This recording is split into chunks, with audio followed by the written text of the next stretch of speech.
All right, back for another beer review, and today I will be reviewing another beer from Grimm Artisanal Ales, and they're out of Brooklyn, New York, and this is their coffee coconut icing on the cake. So they're calling this an Imperial Milk Stout brewed with coffee, coconut, and vanilla. Comes in at 11.5% alcohol by volume. No IBUs listed in the time of review.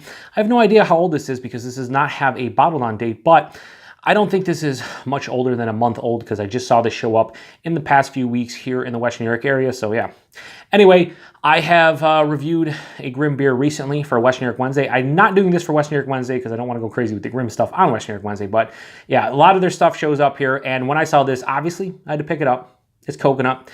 It's an Imperial Milk Stout, and it sounds pretty delicious. So they do a bunch of variants of their icing on the cake. I want to say they've done like a cherry one and a couple others, but yeah, this one sounds pretty damn delicious, actually. They're using, the coffee in here they're using is Sey Coffee, which I believe is in Brooklyn as well. And they talk about how the specific bean they're using in this one are the fruitiest coffee varieties known for their flavors of raspberries and blackberries is the Kieni AA. So that's what they're using in here, and yeah, side me up. Give this a nice pour, label out. Nice pour, label out into the brown cat. Ooh, so that's pouring out like a really dark brown. A little dirty glass Mouthfeel going on too. I usually don't get that, but getting it today, sons. Just a little bit. We can settle that by just going like that. Yeah, all good. Anyway, that pours out a really nice, deep, dark brown. It's kind of murky looking too. Has about a, well, because I poured a little aggressive, a 2-finger straight up brown colored head. Some big bubbles and small bubbles mixing in. Doesn't look super creamy. It is dissipating. They're using real coconut, so I'd imagine that's going to play a role on the head retention of this one. But yeah, it looks really nice. Let's get a nose on it. Oh my God. That is crazy amounts of coffee.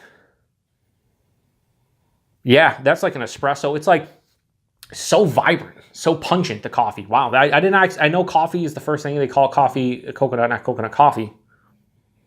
Right? They do. I'm not an idiot. Well, I am an idiot, but not in that way. Yeah, so they call coffee coconut. Yeah, tons of coffee. Really not picking up on a lot of coconut in this one. There's really nice dark chocolates in this one, a little bit of dark fruits. They're talking about like raspberry, and I believe they said, is it raspberry and blackberries for that coffee variety? Not really getting any berry notes in this one, maybe in the taste and the nose, not really. If anything, like a sweeter dark cherry, kind of that dark fruit note. Yeah, big, deep, rich, basically almost like a chocolate malt, like a real dark chocolate, like a 50-60% cacao bar. That coffee roast is obviously super prominent. A little bit of vanilla. Yeah, as it opens up, a little bit more vanilla. Now, this has been out of my fridge for over an hour, so you're talking cellar temperature, probably 63, 64. But yeah, this just honestly smells like a big, very robust coffee, or Imperial coffee stout, I should say. That's what it's kind of reminding me of. Not so much the coconut and the vanilla and everything else. But that said, it smells pretty fucking delicious, so let's get into it. Cheers, everyone.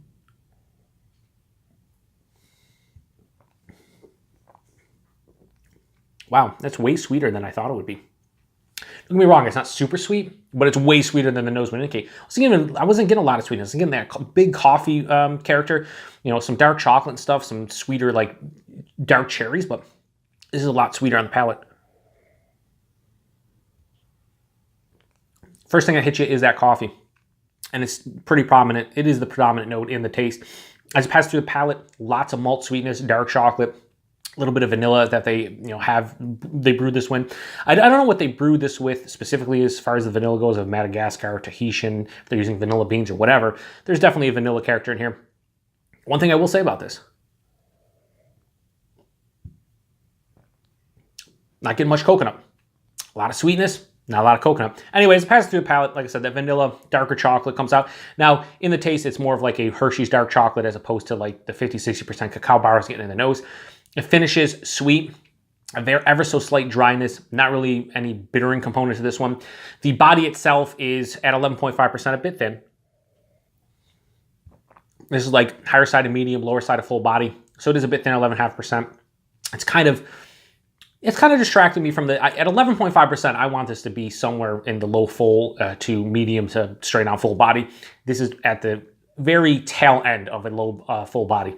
The mouthfeel, relatively soft and smooth, not really creamy. I was hoping it'd be creamy because this is an Imperial Milk Stout. You would think there'd be quite a bit of vanilla from them adding vanilla plus the lactose, which I typically get vanilla characters when lactose is added to beers. Overall, this is what I'd say about this one. Got to keep it 100, right? It's a good beer. It's really tasty, but a couple things are, I guess, disappointing me. Number one, I can't really taste any coconut in here. I was hoping that there'd be a big blast of toasted coconut or just any kind of coconut. And I honestly tell you, I'm not even picking, if I did this blind, there's no way I'd be telling you there's coconut in here. And being that it's 11.5% Imperial Milk Stout, I was hoping for like just, you know, big, bold, robust flavors. Aside from that coffee being in your face, there's not a whole lot to this one. There's coffee, there's sweeter dark chocolate, a little bit of vanilla, but this is not really all that complex. It's not an amazing beer. It is good though. So I would say for what's listed on the label, I'm disappointed. As a beer in general though, like an Imperial Stout, I'm pretty happy. So rating on the coffee coconut icing on the cake, I would, I'm going to give that a solid 4 out of 5. I was debating 4, 4.25. I don't even want to go high 4. I think this is just a straight 4. I mean, you're calling it coffee coconut icing on the cake. It's an Imperial Milk Stout with coffee, coconut, and vanilla. And I'm only getting really the coffee and vanilla portion of the show. And really just the coffee is the main thing here. Slight hints of vanilla, really no coconut. It's an easy drinking 11.5% Imperial Milk Stout. But at the end of the day, you put all those characteristics in the beer. I'm expecting something amazing. It's just pretty damn good. So disappointed from that aspect, but at the end of the day, I enjoy it. So I guess that's all that matters. And let me just say, end of the day, at the end of the day, at the end of the day, because I said it about 700 times. At the end of the day, I appreciate you guys stopping by for another beer review here on the Beer Patrol. If you guys have had this one, let me know what you think about it. Did you get any toasted coconut in it? Because I didn't. Anyway, appreciate you guys stopping by. To the next one, cheers. Hang on, not cheers. 11.5% alcohol by volume. That is hidden extremely well. I wouldn't put this a touch over 9%. Now I can say cheers.